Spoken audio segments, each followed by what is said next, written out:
Here's your news for October 19th, 2019. We're starting off with news from SmackDown today. As with Charlotte Flair leaving the blue brand for Raw, SmackDown Women's Champion Bayley needed a new #1 contender. That contender was decided in an excellent six-pack challenge. It was Nikki Cross who emerged victorious, outlasting Mandy Rose, Sonya Deville, Carmella, Lacey Evans, and Dana Brooke to earn the shot. Cross's win has some very interesting implications, as though she's been partnering with fellow SmackDown star Alexa Bliss this year, Miss 5 Feet of Fury wasn't even mentioned at all during the match, though that doesn't mean she won't be incorporated in the Bayley Cross storyline down the road. For now, fans will have to wait and see, as this win by Cross, arguably the biggest of her career, could be the start of a huge singles push. Last night's SmackDown kicked off in a major way with some Intercontinental title action, as Shinsuke Nakamura defended his gold against Roman Reigns. This match all came about due to Sami Zayn, who criticized the folks at Fox for picking the big dog over himself and Nakamura in the draft, and this somehow ended up with Reigns getting a shot at the gold. In the past, WWE has gone the route of a challenger pinning the champion in non-title action to get the title match, but this week's championship bout wouldn't end in a pin at all. Still reeling from being embarrassed by The Rock earlier this month, King Corbin would attack the Great One's cousin with his scepter, causing a DQ win for Roman, which meant Nakamura retained the title. As the beatdown in the ring continued, it was Daniel Bryan who made the save, jumping in the ring to take down the King of the Ring and delivering a flying kick to the King of Strong Style. Unfortunately, the numbers game would overpower Bryan, as after being grabbed by Zayn, Bryan was easy pickings for a swift kick by the Intercontinental Champion, with Corbin, Nakamura, and Zayn escaping, as Reigns and Bryan were left to recover. After this debacle, a tag match pitting Corbin and Nakamura against Bryan and Reigns was announced for later in the night, which the former WWE champions won. Speaking of the WWE title, Cain Velasquez will challenge for the gold when he faces Brock Lesnar at Crown Jewel in Riyadh, but the former UFC fighter's second match in WWE has been announced. At the WWE Live Mexico Super Show at the Arena Ciudad de Mexico, Velasquez will team with Rey Mysterio at the event, which will feature both Raw and SmackDown superstars. Details are scarce for this match, however, as we still don't know who Rey and Cain will face, and the WWE Super Show means we don't have any idea which brand Velasquez will be joining, though teaming with Raw's Mysterio implies he'll be on Monday nights. As of this writing, Velasquez is currently not listed on either roster on the WWE website, though the plan backstage is reportedly for the former UFC champion to stick to Mysterio ahead of his debut match at the end of the month. Back to SmackDown now, and after her shocking actions last week, fans were ready to get an explanation from the new SmackDown Women's Champion Bayley. In a segment on Miz TV, the former hugger claimed that while she was there for people when they needed it the most, no one was there for her, and even called the women's roster lazy and passionless. While Bayley tried her best as a heel, an argument could be made that it was the A-lister who came across the best in the interview, as the women's champion still isn't quite there yet in her promos as a bad guy. With that said, Bayley did use the infamous Vince McMahon line, "Life sucks and then you die." And while she's not quite there yet, this week's show was a big step in the right direction. Fans can enjoy seeing the heel Bayley in the coming weeks, but the same can't be said for Eric Bischoff, who was fired less than 4 months after being hired as executive director of SmackDown. Now, details have come out about Bischoff, and none of them are good. As one anonymous WWE official told the Wrestling Observer, Eric had absolutely no vision, and once we were headed into Fox, everything was falling through the cracks, said one WWE official. He messed up multiple times with Fox. Eric had no stamina for the rigors of the job. Many current superstars who worked for Bischoff in TNA were reportedly shocked about his hiring, and few expected him to work long-term with Vince McMahon.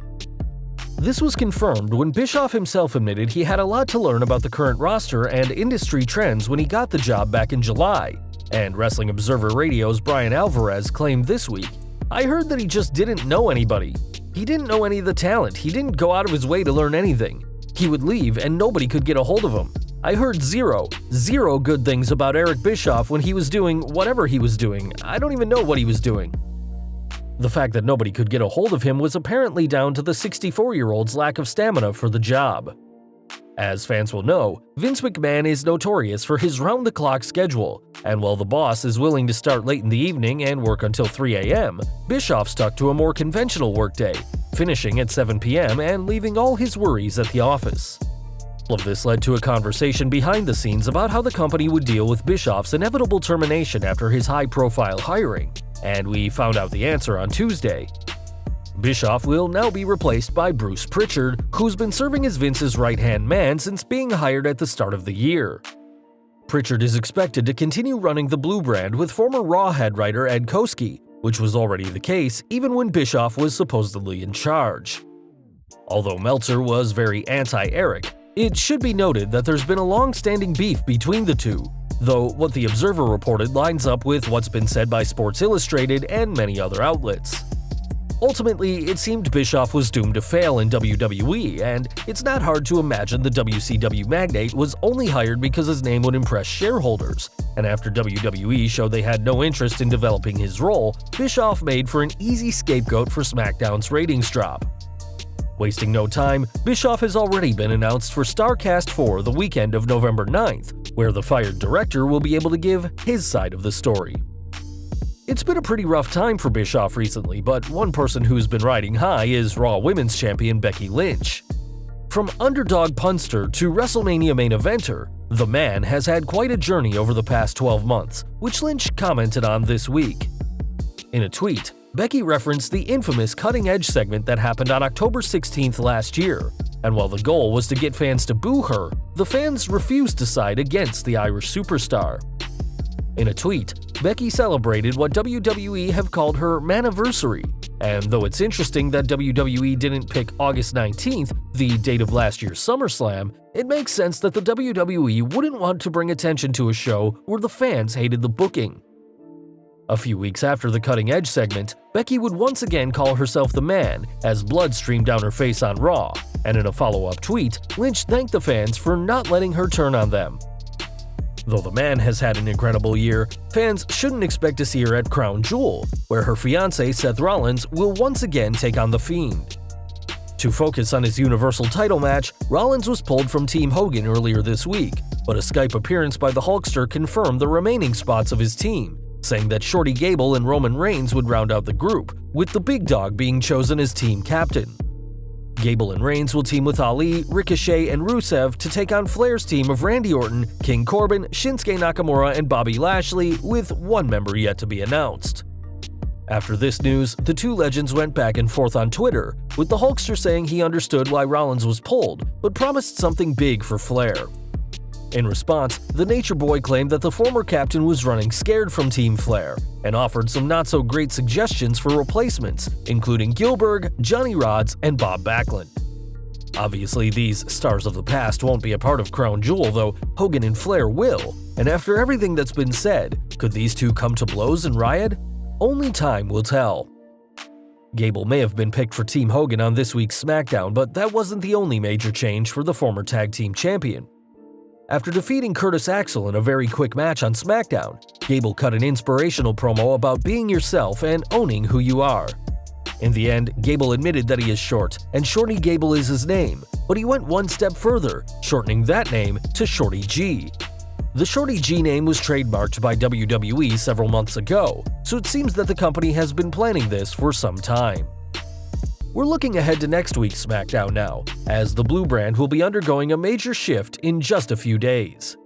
With Game 3 of the World Series taking place next Friday, SmackDown at the Sprint Center in Kansas City, Missouri will air live on FS1 instead of its usual home on Fox. WWE made the announcement of the one-time-only change during SmackDown tonight, as the Washington Nationals will play either the Houston Astros or the New York Yankees in the World Series.